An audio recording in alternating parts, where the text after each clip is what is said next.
Let's make this icy little diorama. Hi, it's Bayin here. Thank you for tuning in the channel. Let's start right away.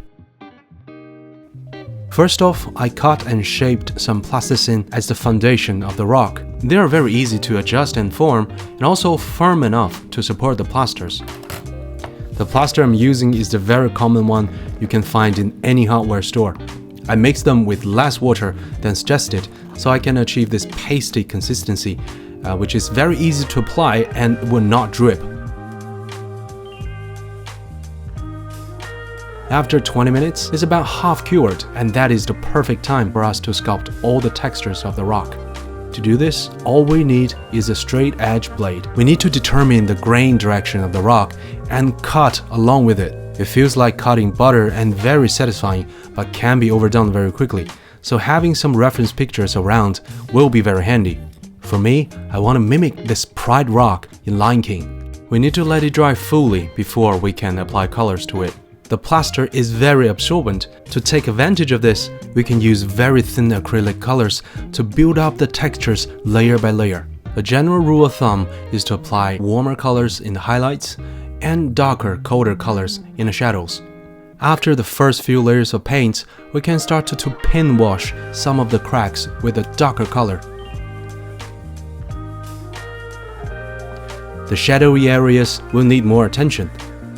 Adding some blue and dark green will really make it pop.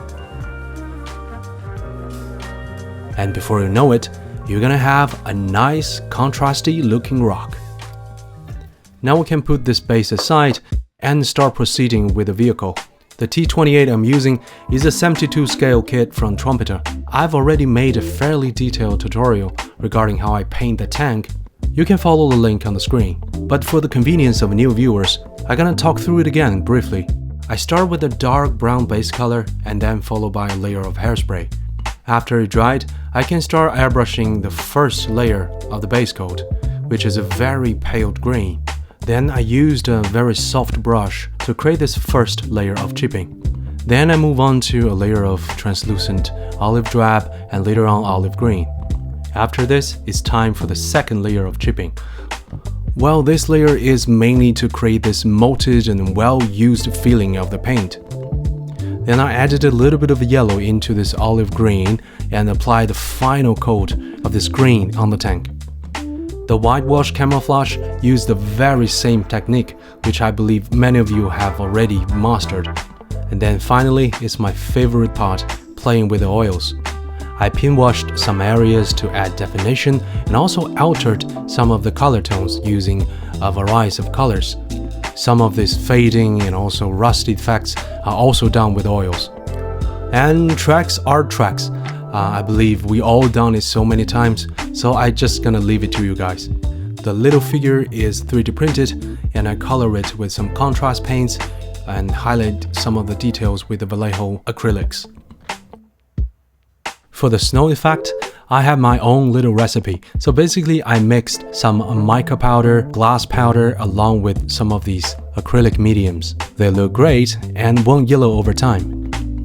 For the final touch, I used some UV resin to replicate this just unfrozen lake and water effect. Now it's finished, we can bring it to a show and win a gold medal.